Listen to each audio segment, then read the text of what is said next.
Hello, friends and neighbors, and welcome to the poem of the day for today, Wednesday, October the 29th, 2025. Welcome for the first time, or welcome back. And we are in the midst today of our series on Edgar Allan Poe, which will conclude Friday, regardless of whether that means there's one more or two more videos after this. I'm going to call it quits and leave Mr. Poe to rest after Halloween. So today we're going to read the last poem that he published in his lifetime, which is Annabel Lee, and it was published in 1849. There were, I think, 11 extant copies that I read about, kind of varying in technique and style as he was tweaking them up until the point that he died. And you'll hear that in this poem, some similarities to what we read in The Raven, namely that there's a narrator mourning and grieving the death of a lost loved one, particularly a beautiful woman, and this one named Annabel Lee. And in The Raven, it was Lenore who he mourned, believing that they would never be reunited again. This one takes a little bit of a different, maybe somewhat happier stance on it.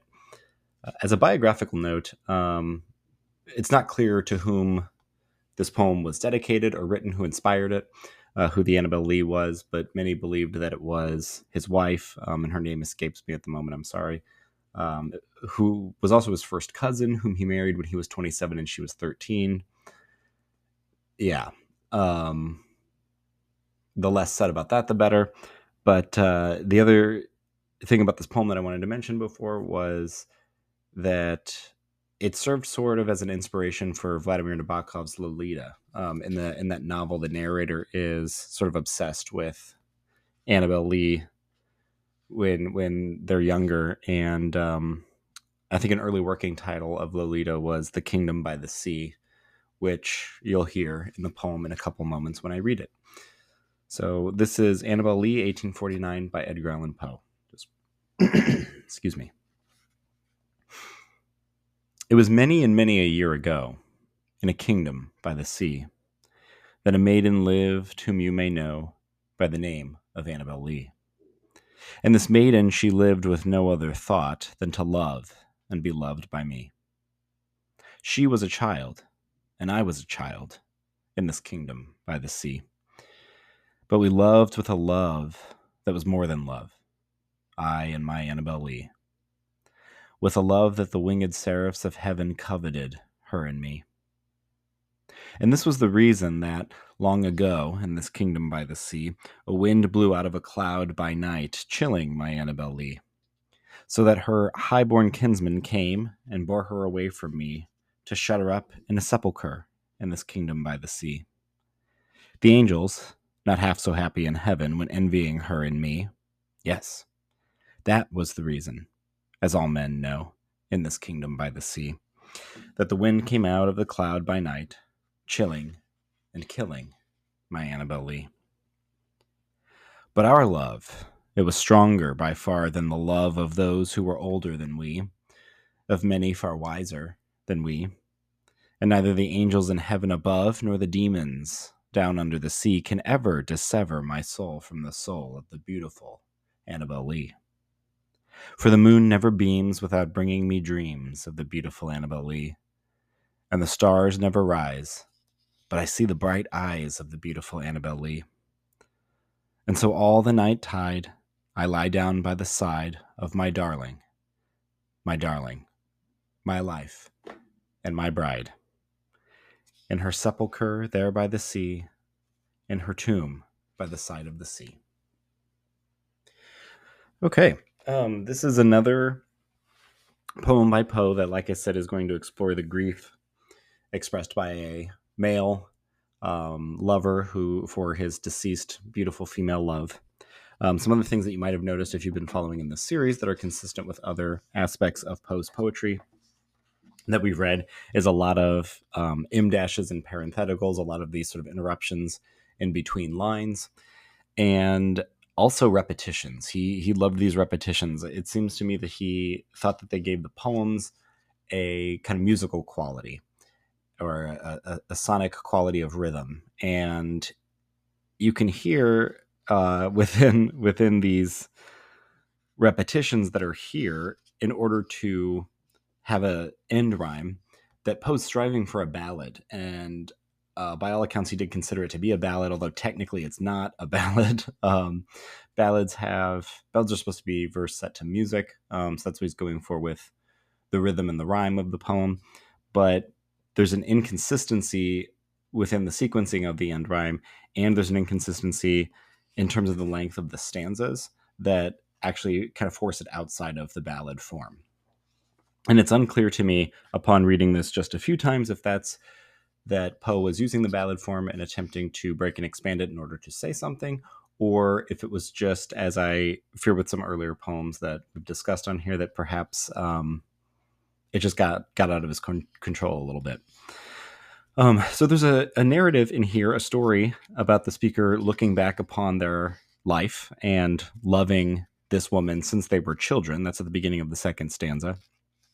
And the repeated line that's coming back like a refrain is the kingdom by the sea, which I think for the speaker is this kind of Edenic paradise lost, wherein he remembers first seeing, falling in love with, encountering the beloved Annabel Lee. And as it progresses through the, I think, 7 stanzas that are in here, we see that she dies. She seems to get sick in the 3rd stanza, dies in the 4th stanza. And the narrator seems to suggest that part of that has to do with the jealousy that the seraphs, the winged seraphs in stanza 2, have for his love with Annabel. That even the supernatural creatures, even angels, for example, from heaven, are unable to. This type of love, the strong love, is not accessible to them, and so they have a intense jealousy that, within the speaker's mind, motivates the cold wind that blows out of the night. And he says in stanza 3, to shut her up in her sepulcher, right? Bears her away from me. So then that's repeated in the 4th stanza, which ends with that the wind came out of the cloud by night, chilling and killing my Annabel Lee. And you can hear that chilling and killing as an internal rhyme. That's a rhyme within the same line, like we discussed when we talked about the Raven.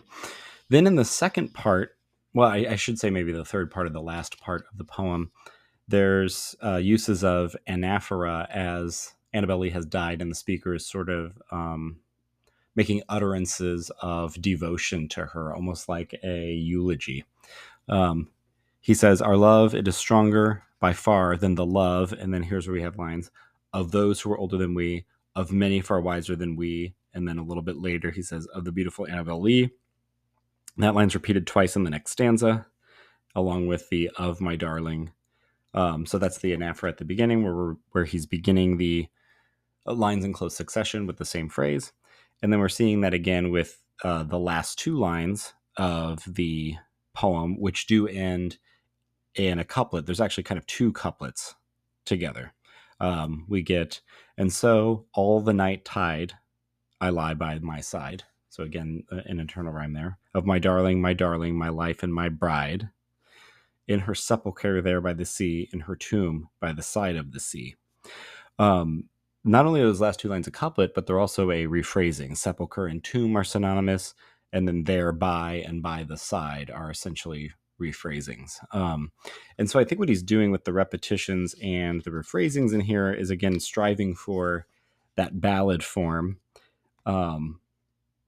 which to me is an interesting match because it's kind of contrapuntal in the sense that this is a poem about a lost love and somebody who gets sick, presumably with something like pneumonia, and that the speaker is so bereft and upset about the loss of his beloved that he's blaming it on supernatural powers. Even the people that come from heaven sort of have it out for them. They're covetous.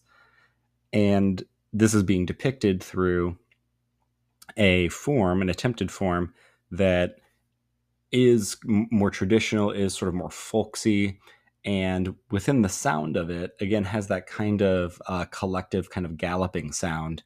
And so it seems to be something that sounds more upbeat, but then depicts something that is much more depressing and more dour. And I think the contradiction between the sound of the style and then what's being described in it, what's being presented in it, makes for an interesting tension or an interesting contradiction, whether that was Poe's intention or not.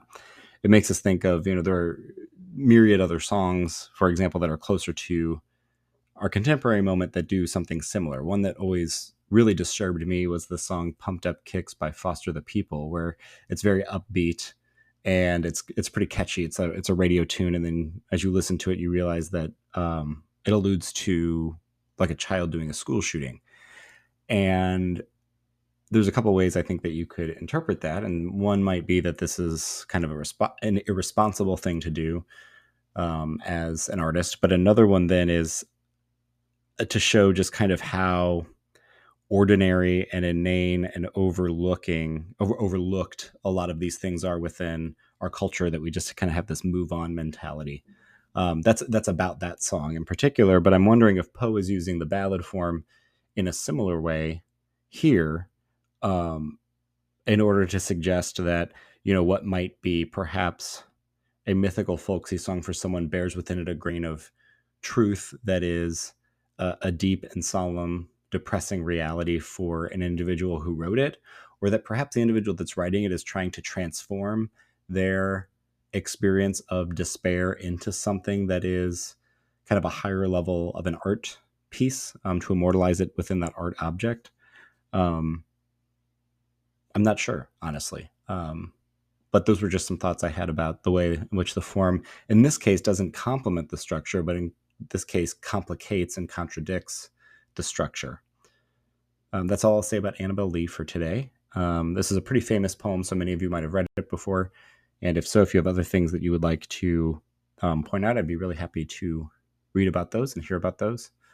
Until next time, thank you again for joining us, and may peace be with all of you.